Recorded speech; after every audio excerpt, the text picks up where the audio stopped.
जी अस्सलाम वालेकुम, क्या हाल है सब लोग? खैरियत से? मेरे साथ एक बहुत ही शानदार किस्म के मेहमान हैं। मेरे साथ इमरान वसीम साहब हैं, रिपोर्टर हैं सुप्रीम कोर्ट ऑफ पाकिस्तान के। आप इन्हें मुख्तलिफ चैनल्स पे देखते रहते हैं, इसके साथ यूट्यूब चैनल भी है इनका, और वहाँ पे भी आप इनकी गुफ्तगू सुनते रहते हैं। अब क्योंकि सारी politics he supreme court of Pakistan shift हो गई है, तो इनसे कुछ चीज़ें पूछना चाहते हैं, क्योंकि ये इनसाइडर हैं। इन्होंने अपने सामने देखा है कि केस किस तरह आए, केस किस तरह चले, केस में से किस तरह रिजल्ट निकला, फैसला कैसे हुआ। तो 3-4 चीज़ें हैं जो मैं इनके साथ डिस्कस करूंगा। पहली चीज़ तो ये इलेक्शन कमीशन का फैसला है, जो आज से 2 दिन पहले रात के वक्त अदालत लग के वो फैसला हुआ, और बड़ा तारीखी फैसला है जिसने मोहर सख्त कर दी कि अब इलेक्शन हर सूरत 8 फरवरी को हो जाएंगे। तो वो इनसे पूछेंगे कि हुआ क्या था उस सारे केस के अंदर, इलेक्शन कमिश्नर को कैसे बुलवाया गया, चीफ जस्टिस ऑफ पाकिस्तान ने बेंच कैसे बनाया, बेंच के अंदर कार्रवाई कैसे होती रही, उसके बाद ऑर्डर कैसे आया। फिर जो लाहौर हाई कोर्ट के जज थे बाकर नजफ़ी साहब, उनका जिक्र उन्होंने रिमार्क्स में किया लेकिन फैसले के अंदर नहीं किया। क्यों नहीं किया चीफ जस्टिस ऑफ पाकिस्तान ने?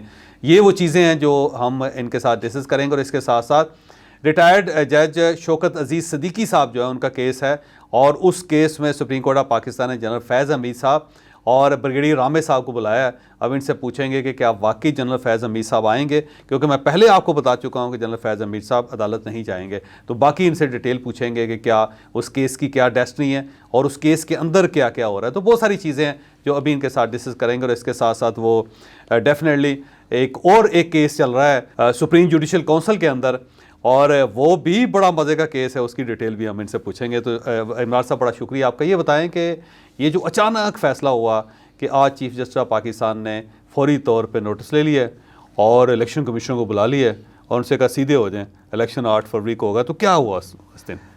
देखिए, केस ये सारा कुछ जुमे वाले दिन ही हुआ, जुम्मे वाले दिन। लेकिन जुमे से एक दिन पहले जो सोशल मीडिया पे जो कुछ चलता रहा और जो नेशनल मीडिया पे भी चलता रहा, उसके बाद इम्कान था कि इलेक्शन कमीशन खुद आएगा। ठीक है। जुमे के रोज़ वो अपनी CPLA लेके आएगा, क्योंकि ये हाई कोर्ट का फैसला था, हुक्मनामा था, उसके खिलाफ इलेक्शन कमीशन ने आना था। ठीक। अब इलेक्शन कमीशन नहीं पहुंचा। 2 दिन हो गए थे फैसले को। बिल्कुल 2 दिन हो चुके थे, और ये एक बयानिया या एक नैरेटिव चीज़ बन चुकी थी नेशनल पे और सोशल मीडिया पे कि भाई इलेक्शन ताखीर का शिकार होने जा रहा है, और मलबा सारा पाकिस्तान तहरीक इंसाफ पे पड़ रहा था। ठीक। तो जैसे आपने कहा कि सुप्रीम कोर्ट में सब कुछ अपनी आंखों से देखते हैं, तो मुझे जुमे के रोज़ मैं सुप्रीम कोर्ट 8:30 बजे पहुंच जाता हूँ। मुझे एक मैसेज आया कि इमरान साहब, लाहौर हाई कोर्ट का फैसला चाहिए। किसने आपको मैसेज किया? मैं इसको रहने दें। मुझसे पूछा गया कि Lahore high court supreme court के किसी शख्स ने कहा, जज साहब हैं आप उनके इंतजामी साइड पे ले लें। इंतजामी साहब, ठीक। तो मुझे कहा कि फैसला चाहिए। मैंने उनको फैसले की कॉपी भेज दी। इत्तफाक से एक दिन पहले मुझे किसी ने भेजा था, वो मुझसे मांग रहा था, मैंने कहा मेरे पास नहीं है। ठीक। थोड़ी देर के बाद उसने भेज दिया, मुझे मिल गया, ये तू भी पढ़ ले। ठीक। मैंने भेज दिया उनको। मैंने कहा जी चल क्या रहा है ये बताएं। उसने कहा जब काम स्टार्ट होगा तो आपको बता देंगे। ठीक। उसके बाद शौकत सिद्दीकी साहब वाला केस हुआ और जुमा हो गया। जुमे के बाद फिर जस्टिस नकवी साहब वाला केस भी हो गया। हाँ, ठीक। मैं, हसन अयूब और फात शहबाज, जानते हैं आप उनको, हम लंच पे चले गए। ठीक। अब हम लंच कर रहे हैं तो वहाँ पे मुझे उन्हीं साहब का मैसेज आया कि जनाब हमने चीफ इलेक्शन कमिश्नर को बुला लिया है, ठीक। और ये मीटिंग है और इलेक्शन के हवाले से है। मैंने उस पर ट्वीट कर दिया। ठीक। और ट्वीट के बाद फिर कल सारे नेशनल मीडिया पे चलता रहा, और फिर बात वही थी कि इलेक्शन कमीशन अपील लेके आएगा। इससे पहले आपको याद है कि जब जनवरी में इलेक्शन कमीशन नहीं आना चाहते थे, लेकिन उन्होंने कहा कि फौरन पहुंचना है आपने। इलेक्शन कमीशन आना चाहता था, नहीं चाहता था, लेकिन इलेक्शन कमीशन को ये ज़रूर था कि इलेक्शन डिले हो सकते हैं। ठीक। लेकिन उसके बाद फिर ये हुआ कि इलेक्शन कमीशन भी पहुंच गया और बेंच भी बन गया। और बेंच, आपको बताएं कि जो 3 रुकनी कमेटी है प्रैक्टिस एंड प्रोसीजर की, उसमें इजाजुल एहसन साहब भी हैं। इजाजुल एहसन साहब ने उस बेंच में जो जिसने इलेक्शन का केस सुना था उसमें बैठने से इनकार किया। इनकार कर दिया तो नहीं, या वैसे उनके बारे में कहा गया उनकी मसरूफियत थी तो इनकार किया ना। अब इसमें आप ये देखें, जो एक और चीज़ चलती रही वो ये था कि जब जनवरी में चेयरमैन तहरीक इंसाफ ने अपनी असम्बलियाँ तहलील की पंजाब और KPK की, उस वक्त सुप्रीम कोर्ट ने सो मोटो एक्शन लिया था। और उस वक्त जो बेंच बना था 9 रुकनी लार्जर बेंच, उसमें से 3 से 4 जज साहबान ने यह कहते हुए उस बेंच से वो उठ गए थे या केस सुनने से इनकार किया था कि पहले लाहौर हाई कोर्ट को आप फैसला करने दें। अब यहाँ पे ये भी फिर सिलसिला शुरू हो चुका था कि भाई बेंच बनने से पहले अभी अदालत नहीं लगी थी कि सुप्रीम कोर्ट जब पहले माजी में जज साहबान इनकार कर चुके हैं, यहाँ पे कैसे सुनेंगे। तो मैंने कहा भाई ये एपलेट जुरिस्डिक्शन में आएंगे, ये ओरिजिनल जुरिस्डिक्शन में नहीं आएंगे, जो कॉन्स्टिट्यूशनल जुरिस्डिक्शन आर्टिकल 184(3) की। तो उस पर भी समाअत का आगाज हुआ और फिर इलेक्शन कमीशन के वकला पेश हुए और उसमें वो तमाम बातें जो मेरे ख्याल से लोगों तक पहुंच चुकी हैं। इलेक्शन कमिश्नर आए और थोड़ी देर रुके और चैम्बर के अंदर उनकी मुलाकात हुई, वहाँ पे 3 जजेस से, सीनियर अटॉर्नी जनरल साहब भी अटॉर्नी जनरल साहब भी मोटरवे के रास्ते लाहौर जा रहे थे और कलर कहार पहुंचे हुए थे, उनको भी वहाँ से फ़ोन करके बुलाया गया, नहीं आप वापस आए। और जब मीटिंग हुई पहली चीफ इलेक्शन कमिश्नर के साथ, चीफ जस्टिस थे, सरदार तारिक मसूद थे, इजाजुल एहसन थे और जो अटॉर्नी जनरल साहब थे वो सिविल कपड़ों में थे। ठीक। उन्होंने रेड कलर का स्वेटर जैकेट पहना हुआ था, जीन्स पहनी हुई थी। फिर कुछ देर के बाद जब वहाँ से गए और फिर जब दोबारा वापस आए तो ड्रेस में, तो मैंने दोस्तों से कह दिया था, मैंने कहा ये अदालत लगने वाली है, ये अगर काले कोट में, काले पैंट और काले टाई में आए हैं तो इसका मतलब अदालत लगने वाली है। ठीक। दोस्त कह रहे थे नहीं अदालत नहीं लगेगी, मैंने कहा अदालत अब लगेगी। ठीक। और उसके बाद वो इलेक्शन कमीशन बड़ी स्पीड से वापस गए थे। इलेक्शन कमीशन ने काफी ताखीर की, CPLA लाने में काफी ताखीर की। इलेक्शन कमीशन को खुद चाहिए था कि जब इलेक्शन कमीशन कमरा अदालत में कह रहा था कि हमने नोटिफाई कर दिए हैं DROs को, AROs को और ROs को, तो उसके बाद लाहौर हाई कोर्ट के फैसले के बाद हमारा जो एक प्लान है, जो हमने शेड्यूल जारी करना है, वो रुक गया है। ठीक है। तो इलेक्शन कमीशन को खुद आना चाहिए था, लेकिन जाहिर सी बात है कि जो एक फैसला सुप्रीम कोर्ट ने 3 नवंबर को गालिबन किया था, अगर मैं तारीख के हवाले से गलत नहीं हूँ, 3 नवंबर 2023 को जो तारीख दी थी 8 फरवरी की, तो उस फैसले को इंश्योर भी करना था। ठीक है। और ये सुप्रीम कोर्ट के आज जब आपने रिमार्क सुने, उसमें यही कहा जा रहा था कि ये सुप्रीम कोर्ट के फैसले की वायलेशन की गई है जो लाहौर हाई कोर्ट में पिटीशन दायर की गई। तो इसलिए मेरे ख्याल से इसको एंटरटेन करना भी जरूरी था। और मेरे ख्याल से जो इबाम चल रहा था कि कौन ताखीर कर रहा है या तो कौन ताखीर चाह रहा है, वो मेरे ख्याल से वो चीज़ें बैठ गई। राकिब आप मुझसे ज़्यादा बेहतर जानते अच्छा, वैसे अब सूरत-ए-हाल क्या थी अंदर जब अदालत शुरू हुई और बेंच बैठा और वकला आए हर साइड से, तो वहाँ फिजा किस किस्म की थी? एक तो कुछ टेलीविजन पर नजर आया, लेकिन जो ऐसी चीज़ें जो कैमरे में नजर नहीं आई। फिजा, वकील तो एक साइड के थे, अटॉर्नी जनरल थे, उनके साथ इलेक्शन कमीशन के वकील थे। ज़ाहिर सी बात है कि फर्स्ट हेयरिंग थी। आप कोर्ट ऑर्डर पे निकाल के देखें तो उसमें लिखा गया है कि आप फर्स्ट हेयरिंग पे सस्पेंशन नहीं करते, आप नोटिस कर देते हैं, उसके बाद जब दोनों फरीकें आते हैं फिर सुनने के बाद करते हैं। लेकिन यहाँ पे चूंकि एजेंसी थी, अगर सस्पेंशन ना करते तो फिर मामला किसी और तरफ चल जाते, इलेक्शन आर्ट से आगे निकल जाता। लेकिन कमरा अदालत का माहौल बता रहा था कि आज डिसाइड होना है और जो लाहौर हाई कोर्ट का फैसला है उस पर सस्पेंशन आएगी। लेकिन जो चीफ साहब के रिमार्क्स थे उससे लग रहा था कि वो भी एक्सपेक्ट नहीं कर रहे थे। 5 मरतबा उन्होंने एक लफ्ज़ इस्तेमाल किया जो गालिबन जो लाइव स्ट्रीमिंग भी देख रहे थे उन्होंने गौर किया या नहीं किया, वेरी स्ट्रेंज। और एक जगह पे जहाँ कहा कि हद हो गई, ये किस किस्म का ऑर्डर है? क्योंकि आप देखें ना कि लाहौर हाई कोर्ट की जो जुरिस्डिक्शन बनती है वो लाहौर की अपनी टेरिटरी के अंदर बनती है, वफाक नहीं बनता। और दूसरा जो पाकिस्तान तहरीक इंसाफ ने अपना इंडिविजुअल वकील वहां पे भेजा, अगर जो मेरा एक राय है अब यहाँ पे, अगर तहरीक इंसाफ की बोनाफाइडे होती तो वो तमाम हाई कोर्ट में जाते। ठीक। क्योंकि सिर्फ हाई कोर्ट बाकी सूबों का इलेक्शन भी डिस्टर्ब नहीं कर सकता था। और उससे पहले इनको चाहिए था, जो एक तरीकाकार होता है, आप इलेक्शन कमीशन से रिज्यू करते, वहां से रिजेक्ट होता, आपका फोरम बन जाता, आप हाई कोर्ट में, क्योंकि आर्टिकल 199 ये कहता है कि अगर मुतबादल फोरम मौजूद हो तो हाई कोर्ट आपकी पिटीशन इंटरटेन नहीं करेगी। तो इसी बात पे अदालत हैरान थी कि सब कुछ हुआ क्या है। ठीक है। लेकिन एक मैसेज गया, जो आप कमरा अदालत का माहौल बता रहे हैं, उस पूरे माहौल से जो रिमार्क्स आए हैं, खास तौर पर जब सरदार तारिक मसूद साहब को ये मतलब बताया गया इलेक्शन कमीशन के वकला की तरफ से कि लाहौर हाई कोर्ट ने पूरा इलेक्शन, सिर्फ ये नहीं कि जो पंजाब के आरओज हैं, पूरे पाकिस्तान के जो प्रोसेस था उसको सस्पेंड कर दिया। तो इस पे बड़ा शाउट करके सरदार तारिक मसूद ने कहा कि ये लाहौर हाई कोर्ट कर क्या रही है, इसके पीछे है कौन, इलेक्शन को डिरेल कौन करना चाहता है। तो वो मेरे ख्याल से अब मैसेज गया। मेरे ख्याल से आइंदा ऐसी कोई चीज नहीं देखने को मिलेगी जिससे इलेक्शन के ऊपर कोई फर्क पड़े। अच्छा, जस्टिस बाकर नजवी साहब के बारे में बड़े बार जिक्र किया गया कि उन्होंने कैसे स्टे ऑर्डर दे दिया, बल्कि एक जगह तो चीफ जस्टिस ऑफ पाकिस्तान ने यह भी कहा कि ये वही हैं जिन्होंने बिजली के बिलों के ऊपर भी स्टे ऑर्डर जारी कर दिया था और ये कर क्या रहे हैं और ये मिसकंडक्ट है, ये उनका लफ्ज़ भी इस्तेमाल किया उन्होंने। लेकिन जो ऑर्डर आया उसके अंदर नहीं है ये। देखें, आप हमारे यूनिवर्सिटी के सीनियर भी हैं, आप वैसे भी हमारे सीनियर हैं। बात यह है कि इस तरह की बातें रिमार्क्स में तो ठीक लगती हैं, लेकिन जज का जो फैसला है उस पर अपील ही होती है। ठीक है। उस पर आप अपील करते हैं। अपील इसलिए दी गई कि अगर किसी जज ने गलत फैसला कर दिया है तो आप एपलेस जुरिस्डिक्शन में उस फैसले को दुरुस्त कर लें। आप एक जुडिशियल साइट पे बैठ के किसी जज के खिलाफ नोटिस लेके सुप्रीम जुडिशियल काउंसिल में मामला नहीं ले जा सकते। ठीक। इससे पहले माजी में एक हुआ था कि जस्टिस आसिफ सईद खान खोसा साहब, गालिबन 2013-14 की बात होगी, जस्टिस नकवी साहब के कोई लाहौर हाई कोर्ट के फैसले थे, उस पर भी रेफरेंस बने थे।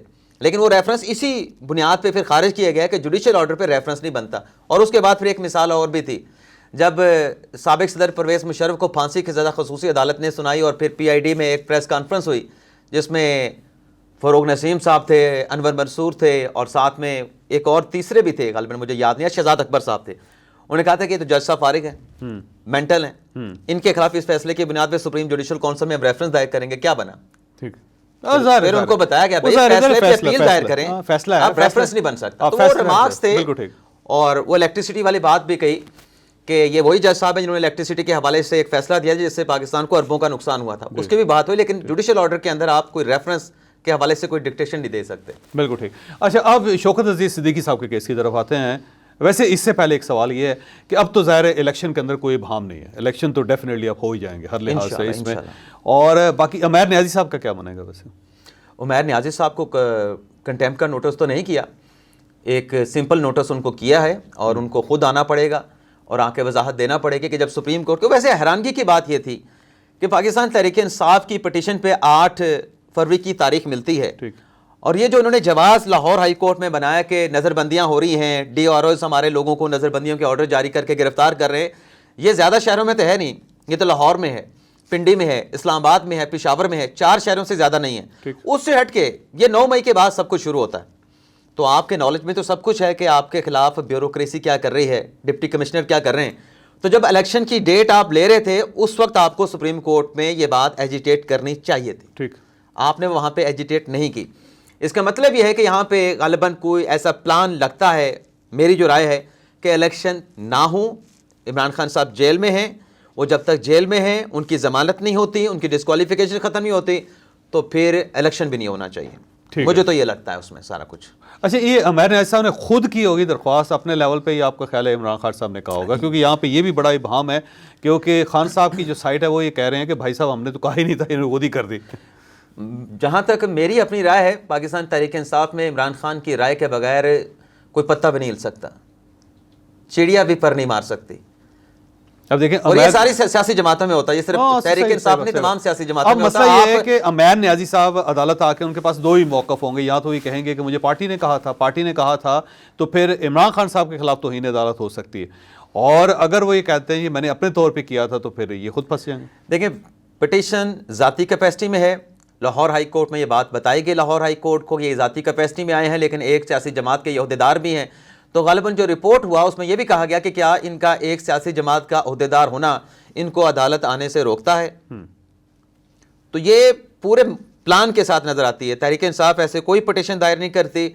उमैर नियाज़ी साहब साबिक चेयरमैन बानी तहरीक इंसाफ के साथ बहुत करीब हैं, ठीक, उनके रिश्तेदार भी हैं और उनके रिश्तेदार भी हैं, उनके बहुत करीब भी हैं, उन पे बड़े एतमाद भी करते हैं और उनकी लीगल टीम में भी शामिल हैं। सब कुछ तो ये उनकी कंसेंट के साथ ही है, उनकी कंसेंट के बगैर हो नहीं सकता। और दूसरा, चलें इसको छोड़ भी दें, जो ये कहते हैं कि उनकी कंसेंट के बगैर नहीं था, आज जो बैरिस्टर गौहर अली जो कि नए चेयरमैन, उनका जो स्टेटमेंट है उसको अगर आप डीकोड करके देखें, उसका एनालिसिस करें, उससे वही चीज़ें सामने आती हैं जो पटिशन में वो लेके गए थे। बैरिस्टर गौहर कहते हैं कि जो सुप्रीम कोर्ट का फैसला उस पर हमें तहफ़्फ़ुज़ात हैं। बेशक सुप्रीम कोर्ट का फैसला भी आपका फिर ताल्लुक ही नहीं है, अगर वो इंडिविजुअल कैपेसिटी में गया तो आपके तहफ़्फ़ुज़ात बनते नहीं। अगर आपके तहफ़्फ़ुज़ात थे तो आप खुद जाते, आप अथॉरिटी लेटर देते।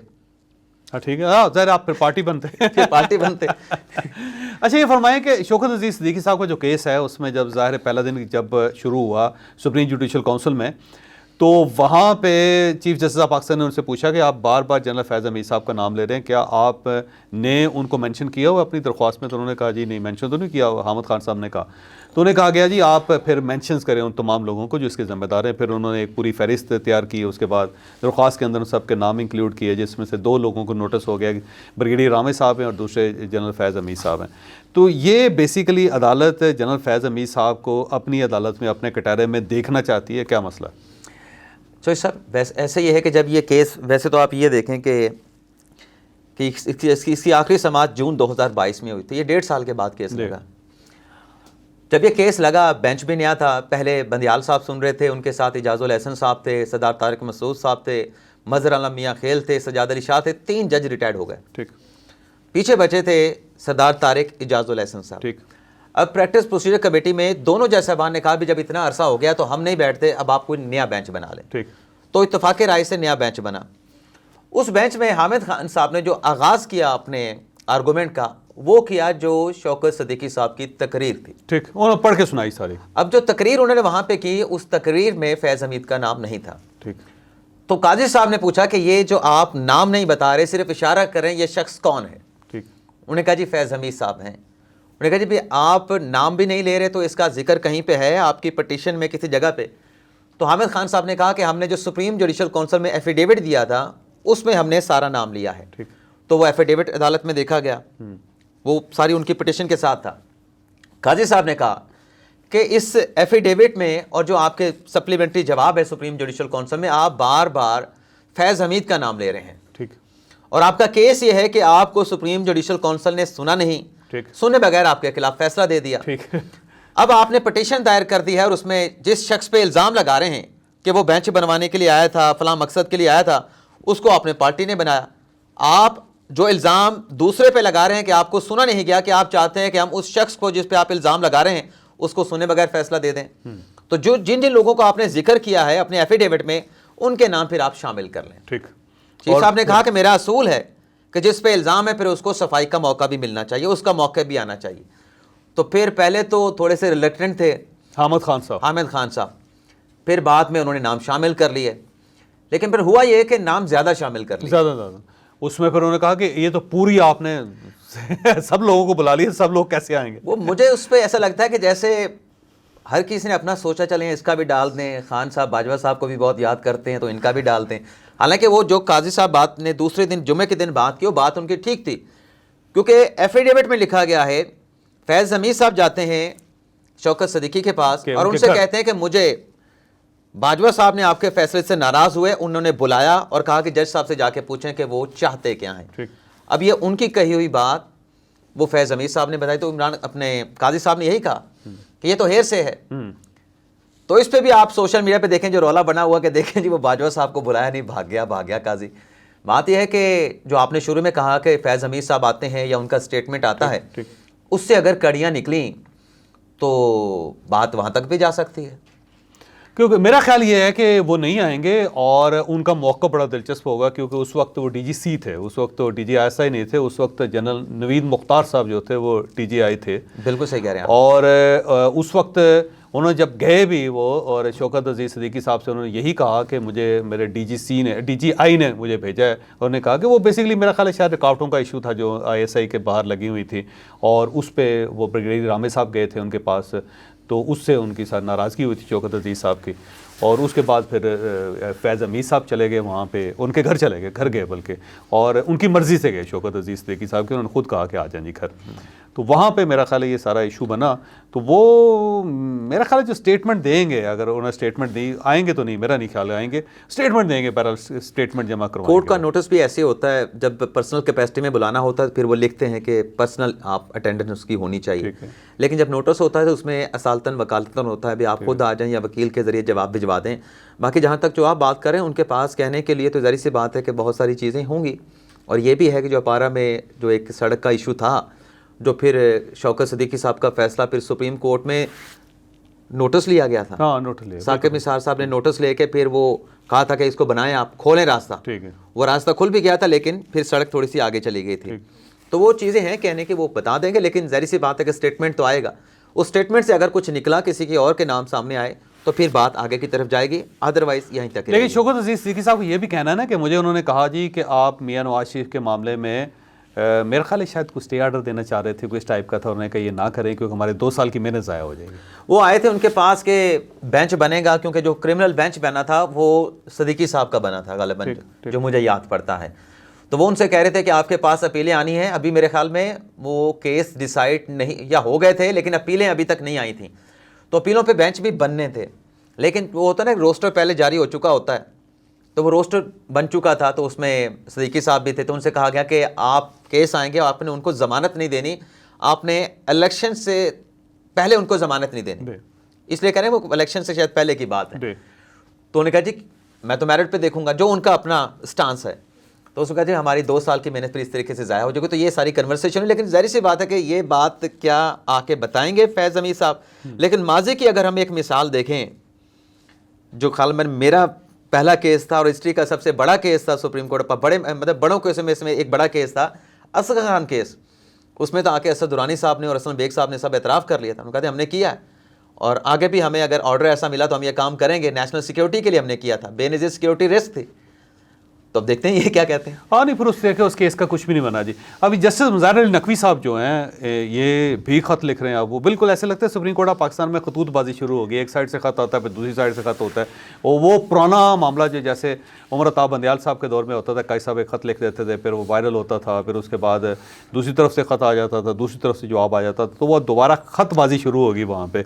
तो मुज़ाहिर अली नकवी साहब ने भी ख़त लिखना शुरू कर दिए। तो अब मुज़ाहिर अली नकवी साहब करना क्या चाहते हैं और अदालत क्या करना चाहती है उनके साथ? पहले तो ये जो आपने लेटर की बात की ना कि काजी साहब भी लेटर लिखते थे और अब बाकी जजेस ने भी लिखना शुरू कर दिया, तो हम लाइटर नोट पे जो अपने प्रेस रूम में बैठ के बात करते हैं ना कि ये लेटर जितने भी लिख लें, जो मास्टर ऑफ लेटर है ना उससे जीत नहीं सकते। वो काजी साहब वो काजी साहब है मास्टर ऑफ लेटर। अब देखिए पहली मरतबा चीफ जस्टिस ऑफ पाकिस्तान का लेटर भी है। तो इजाजुल हसन साहब को लेटर लिखा, इजाजुल हसन साहब ने भी उसका जवाब दिया। लेकिन चलें, मेरे ख्याल में लेटर अगर उससे कोई चीज़ें लोगों को पता चलती हैं तो पता चलनी चाहिए, उससे शफाफियत आएगी। लेकिन मेरे ख्याल से लेटर के जरिए बिलो दी बैठ नहीं जाना चाहिए। जो मेरी एक राय है कि वो 4.5 दिन काम करते हैं और 6 दिन की तनख्वाह, वो बात नहीं होनी चाहिए थी। सिर्फ अकेले इजाजुल हसन साहब नहीं थे, बाकी जजेस भी चले जाते हैं लाहौर में जो लाहौर के हैं। लेकिन जहाँ तक नकवी साहब की बात है, मेरे ख्याल में वो लंबा खेलना चाहते हैं। जो वो लेटर लिख रहे हैं, खींचना चाह रहे हैं केस को, हाँ लंबा खेलना चाहते हैं। वो चाह रहे हैं कि इजाजुल हसन साहब की वो चाह रहे हैं दौर शुरू हो जाए, लंबा शुरू हो, ताकि अक्टूबर आ जाए, काजी साहब जो है इसका फैसला न कर सकें। और ये जो कानूनी मोशगाफियां हैं कि सुप्रीम जुडिशल काउंसिल का एक फैसला वो सुप्रीम कोर्ट में चैलेंज कर दे, सुप्रीम कोर्ट उसको स्टे ऑर्डर दे दे, तो इसका फैसला ना हो सके। शुरू में जब ये शिकायत आई थी तो लाहौर के हमारे रिपोर्टर हैं, हमारे दोस्त साथी मोहम्मद इशफाक, उनकी खबर थी कि गालिबन कोई मुस्तफ़ी होने का फैसला कर लिया गया है। लेकिन बाद में जब ये प्रैक्टिस एंड प्रोसीजर आया, वैसे तो इसी कानून का जिसको कलदम करार दिया नकवी साहब ने, उसी कानून का उन्होंने फ़ायदा लिया। और एक चीज़ यहाँ पे और भी पॉइंट आउट कर दूँ, मैंने अभी थोड़ी देर पहले कहा कि जो शौकत सदीकी साहब का केस है वो 1.5 साल के बाद लगा, बंदियाल साहब ने नहीं लगाया। हाँ ठीक, जाहिर है उस वक्त कानून नहीं था। आज उस कानून की वजह से नकवी साहब की पटिशनें लगी हैं। अगर वो कानून नहीं होता जो उन्होंने सेटिसाइड किया तो काजी साहब के पास भी अख्तियार था, फैसला हो जाता है। नहीं काजी साहब ना फैसला क्या होना था, काजी साहब का अख्तियार था कि मैं उसको लगाऊं या ना लगाऊं। अब तो कमेटी में डिसाइड होना है ना। लेकिन नकवी साहब लंबा खेलना चाहते हैं और मेरे ख्याल में एंड तक जाएंगे। एंड पे जाके उनकी कोशिश ये है कि अक्टूबर 2024 आ जाए। उनकी कोशिश ये है कि मौजूदा चीफ जस्टिस साहब रिटायर्ड हों, कम से कम उनकी रिटायरमेंट की डेट तक मैं इस सारे मामले को लेके जाऊं और सुप्रीम जुडिशल काउंसिल फैसला न कर सके। लेकिन जो आखिरी 2 हेयरिंग्स हुई हैं, जो सुप्रीम कोर्ट की साइड पे, सुप्रीम जुडिशल काउंसिल की साइड पे, जो एक अच्छी चीज़ हुई है कि नकवी साहब ने पहले तो कहा था कि आप प्रोसीडिंग को इन कैमरा रखें, लेकिन फिर उन्होंने कह दिया, दरख्वास्त दे कि नहीं आप इसको ओपन कर दें। ठीक, मेरी तस्दीक हो रही है, मेरा मीडिया जो है वो क्या कहते हैं, मेरे ज़हन में लफ्ज़ नहीं, मीडिया ट्रायल हो रहा है, मीडिया ट्रायल हो रहा है, तो ओपन होगी। तो उसमें जो हमने चीज़ें ऑब्जर्व की हैं, सुप्रीम जुडिशल काउंसिल अपने पेज से जारी है। ठीक, जवाब नहीं दिया था, 2 उनको मौके दिए गए नकवी साहब को, अब उनको आखिरी चांस दिया गया है कि आप 1 जनवरी 2024 तक जवाब दें और नेक्स्ट हेयरिंग 11 जनवरी को होगी। लेकिन उसके साथ साथ जो दूसरी चीज़ें हुई हैं वो ये है कि जो प्रोसिक्यूटर मुकर्रर हुए अटॉर्नी जनरल, उनसे कहा गया कि आप इन शिकायत की रोशनी में गवाहों की फहरिस्त दे दें। ठीक, और साथ में नकवी साहब को कह दिया कि आप अपने दिफा में भी गवाहों की लिस्ट दे दें। तो पेज से तो चल रहा है काम। और दूसरा मेरे ख्याल से जो उन्होंने ये किया कि जो इनकी दरख्वास्तें दायर हुई उस बेंच के ऊपर एतराज़ उठा दिया। एतराज़ ही उठाना चाहिए था। अब क्यों नहीं उठाना चाहिए था, जो एक उनको रिलीफ मिल सकता था और मेरे ख्याल मिल भी जाना था। एतराज़ इन्होंने बेंच पे ये उठाया, ये सुप्रीम कोर्ट की साइड की बात हो रही है, काउंसिल वाली नहीं। सुप्रीम जुडिशल काउंसिल की कार्रवाई को जो चैलेंज किया है सुप्रीम कोर्ट में, उसकी समाअत हुई है जुमे के रोज, जुमे की नमाज के बाद। अमीनुद्दीन खान साहब थे, सरदार तारिक साहब थे, अपने अमीनुद्दीन खान थे, मंदोखेल साहब थे, मुसर्रत हिलाली साहबा थे, मखदूम अली खान पेश। उन्होंने कहा कि ये जो आपने बेंच बनाया है, ये जो सुप्रीम कोर्ट पे कमेटी के मिनट्स पड़े हैं उसके मुताबिक ये कमेटी ने नहीं बनाया। ठीक, तो ये बेंच का वजूद ही नहीं है, ये बेंच एग्जिस्ट ही नहीं करता। ठीक है, तो आप सुने ही ना हमारा। हाँ, उस पे बड़े अच्छे कमेंट्स ये वो एक डेट तो इनको मिल गई, वो डेट तो इनको मिल गई, लेकिन जब फिर एडजर्न होने लगा तो फिर दूसरी साइड के वो डिस्ट्रिक्ट बार गुजरांवाला के एक काउंसिल थे, अनवर मंसूर खान साबिक अटॉर्नी जनरल, उन्होंने कहा कि आप ऐसा करें क्योंकि काउंसिल कार्रवाई जारी रखे हुए, आप स्टे ऑर्डर दे दें। ठीक, तो जजेस ने कहा कि जब हमारा बेंच का बेंच का वजूद ही नहीं है तो स्टे कैसे दे, तो स्टे ऑर्डर कैसे दे दें?